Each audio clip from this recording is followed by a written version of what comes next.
Who was to blame? Could it be Herr Diesel, who invented the diesel engine?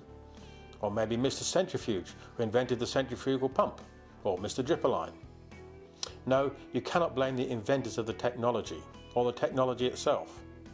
Could it be Abdullah? He looked the most likely candidate, but he was certainly acting with the best of intent. And if he had been the only farmer with a pump, there would have been no problem. You could argue that it wasn't his use of water that caused the problem. It was the farmers who adopted the pump later. But they had no option. They were forced to adopt pumping when the donkeys could no longer extract water. The answer is, of course, it was no one individual's fault. We are asking the wrong questions and getting wrong answers. Could it be just one unfortunate case in a remote part of the world which I could safely ignore? No, this is why I found this ghost town so traumatic. It was not some isolated instance. In my travels, I'd come across many similar cases. Failures like this occur all over the world and in all sorts of applications. The Ogallala Aquifer, which feeds the grain belt of the Midwest in America and is probably the most important food production aquifer in the world, is being sucked dry at the rate of 4 feet per year and has a life expectancy of 35 years. Are the Americans unaware of this? Of course not. Many people are deeply concerned and frustrated. But what do? What is the solution? In the Philippines, fishermen use dynamite to kill fish, destroying the reef which is the very source of their food. Why? Because as soon as one person has started, the others have to follow if they want to feed their families. They have no option. In Ethiopia, people cut down trees for firewood. The resulting deforestation allows heat to bounce back into the sky and literally burns up any rain clouds, increasing the tendency to drought. Without wood, they burn animal manure for cooking, which is depleting the soil of nutrients. But if one person decided not to cut down trees, it would make no difference. Someone else would. These are all dramatic failures, but there are similar effects in large organisations, both public and private, which appear to make no sense. We read about them in the paper almost every day. The ghost town and the donkey in the Middle East was to prove to be a mind-changing event, a climax, which would force me to totally rethink my ideas on the very way we should be approaching the problem of how to resolve our water problems. I had a clue from my past life. I developed a technology called mold flow, which is a computer simulation used to design plastic molds and parts. When I visited Japan, I was asked how I thought about a particular problem.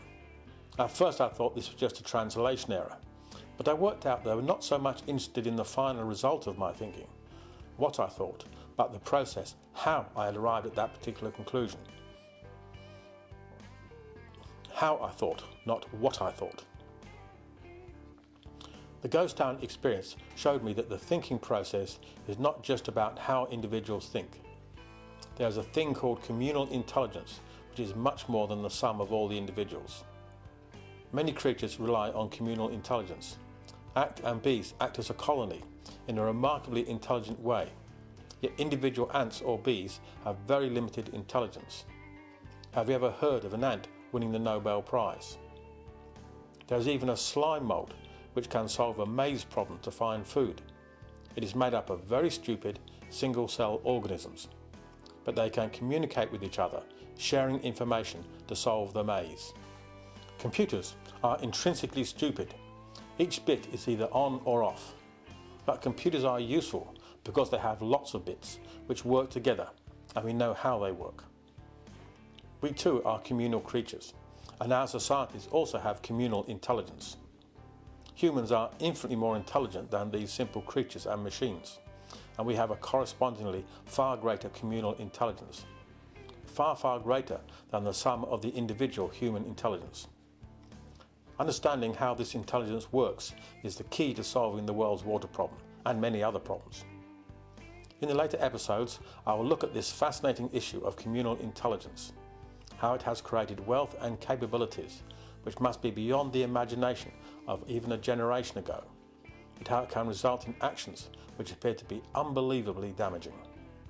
I'll use an example of an eco-village which has no water or sanitation, but yet provides clean drinking water, turns wastewater into a valuable resource without damaging the environment, and provides water for growing food, and all in a region which would otherwise be semi-desert. May I conclude this first episode by summarising the real point of this series. Most people want to ensure that we leave the world in a good state for the next generation. Clean water and healthy food for our grandkids. Water is a totally renewable resource, but the way we currently use our water is not sustainable. Technology advances by narrow specialisation, but applying this technology without considering the wider implications leads to destruction of our future. We need to learn how to think about the implications of the way we exploit our ever more powerful technologies. In this series, we'll show many technologies for the more effective use of water.